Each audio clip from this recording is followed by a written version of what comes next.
The OnePlus 13 has been announced and its global launch is right around the corner. I cannot wait. But does that mean the OnePlus 12 is automatically outdated? Does that mean it's automatically bad?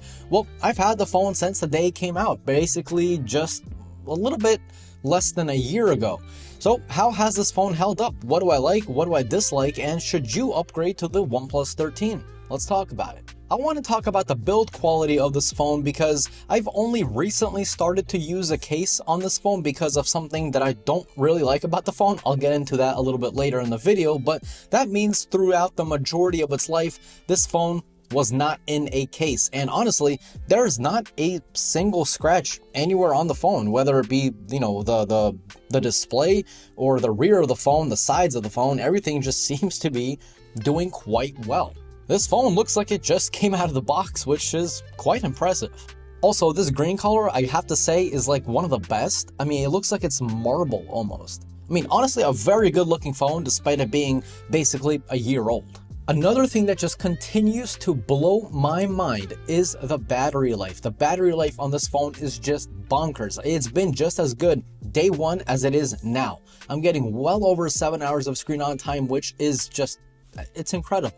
In fact, it's so good I don't even need to charge it at night. I just don't see a reason to. I go to sleep with around 40 to, maybe 30 to 40% of battery life. I don't put it on the charger. I wake up, by the time I'm like brushing my teeth, washing my face, making some coffee, I put it on the charger in the morning when I wake up. Like 15 minutes later, it already has enough charge to last me the entire day. Like, there's no reason to even put this phone on a charger at night. It's just that good. And the OnePlus 13, well, that has the Snapdragon 8 Elite, the new 8 Elite chip. That's supposed to be like 44% more power efficient. That thing's gonna completely be a battery monster. I cannot wait.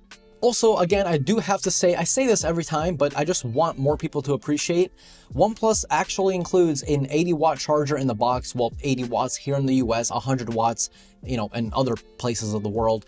But they include it in the box. You don't need to go out and buy one. You plug it in, it works. It's ultra fast charging. I love it. I love it. With more companies taking things out of the box, but charging you basically sometimes even more for their phones, that feels like a slap in the face. OnePlus keeps things real. Gotta love them. But one of the more annoying things about the OnePlus 12 is the actual material of the back. Yes, it's glass, it's frosted glass, but the way they did the frosting, I mean, this has got to be the most slippery phone I have ever reviewed, and I've reviewed close to 100 phones by now, maybe over 100 phones. This phone is like satin bed sheets. You know those bed sheets where you get in the bed and then automatically you're off the bed, you slip around like an ice cube? That's this phone. I haven't held the OnePlus 13 yet, so if the OnePlus 13 feels better than this, that's an automatic win in my book. Now, obviously, if you use a case, this won't really matter to you, but I'm a guy that doesn't like to use cases. Even on my iPhone 16 Pro Max, it looks like I have a case. Well, but watch this. It's not a case. It's a little like leather back plate, I don't like to use a case on my phone. I like to feel the phone, so the only reason I even use a case on my OnePlus 12 is just simply because it is way too unbearably slippery. The cameras, although on a phone from a year ago, are still kicking butt and competing with phones that just recently came out. That's why I love the partnerships like Hasselblad on OnePlus or Leica on Xiaomi. It just makes the photos look like they didn't come from a smartphone. They have this kind of specific vibe to them. There are some minor annoyances, like you can't record HDR and with all the included presets for the rear lenses, and the front selfie camera only goes to 4K 30, not 4K 60 like many other smartphones do. But, I wouldn't really call them deal breakers, especially for people that are not really like tech people. Check this out. Just super quick story. I'll keep it under 20 seconds, right? I went to my nephew's school play. He's 12 years old. He had a Christmas play going on. There was a woman sitting in front of me with an iPhone recording in HD 30, like the default preset out of the box. By the way, Apple, why do you have the default preset HD 30? That's insane. But moral of the story is she didn't even know that you can get higher resolution, so do you think those people care about being able to record HDR across all lenses? Probably not. Like I said, it's not a deal breaker, but as a person that loves technology and, just loves the best of the best, I wish it could do that, so maybe the OnePlus 13 fixes that. Now, this next feature, I feel like it's underrated, even though everyone talks about it. You know what I mean? Anyway, it's the switch, man. It's so good. The very bottom is ring, and the very top is silent, and in between is vibrate. It's simple, it works, and you don't need to go into a quick menu or the quick settings menu to go ahead and toggle it on, off, vibrate, ring, silent. You don't need to do that. Just boom, thumb down, thumb up, thumb in the middle. You already know this. You can do it in your pocket without even taking the phone out. It's simple, it's nice. I like it. There's no reason for it to go, and from what I've seen on the OnePlus 13, at least the Chinese release, it still has that ring silent mute switch, so, or the ring, wait, what? Ring vibrate silent switch. There we go. I got it after like 4 attempts. Seriously, OnePlus, never get rid of that switch. There's no reason. It's small, it doesn't take up space. I like it. Now, I'm lucky enough to live in an area with very good 5G cellular connectivity, and OnePlus phones in general just always give me like the very best speeds and networking like ever, really, out of all the phones that I use. In second place, I would say is Samsung.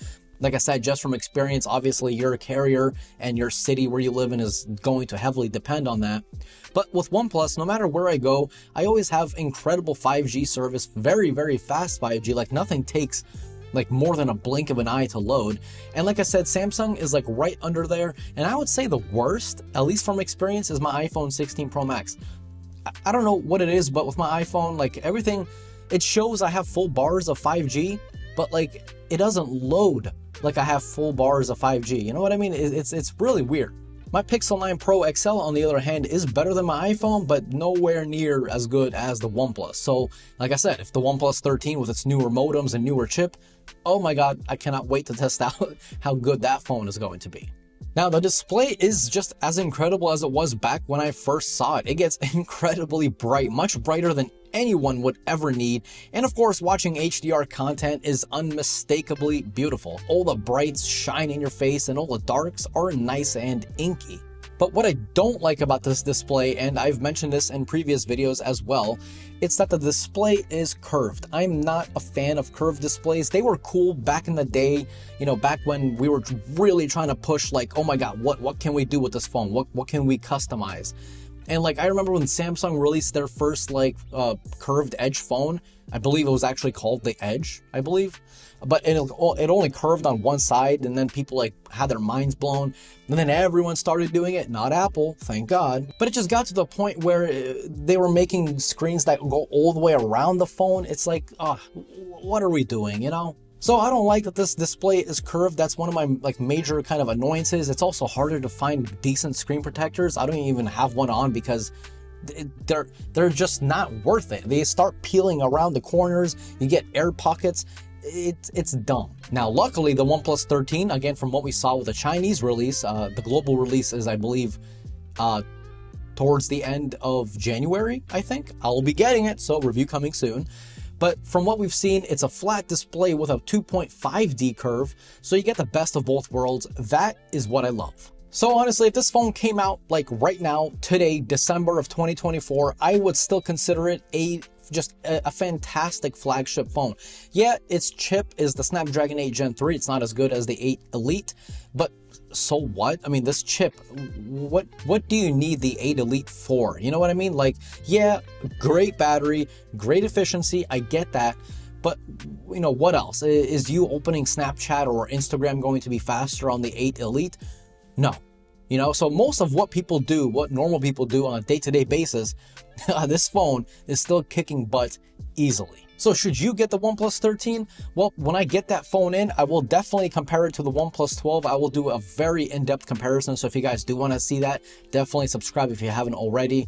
But, you know, generally, I don't recommend upgrading every year. I always recommend just using your phone as much as you can so you get the most out of it for the money that you paid for. However, if OnePlus has a great trade-in deal, you might be tempted to get the 13, depending on how much of an upgrade it is. Again, I will be covering all of that, so stay tuned. So if you guys enjoyed today's video, definitely click that like button. And if you have any questions, comments about this phone, drop me a comment down below. And if you're new here, you like tech videos, and you want to see that OnePlus 13 review, and the 13R that should be coming out sometime, subscribe. That's it. This was Mark from Mark's Tech. Adios.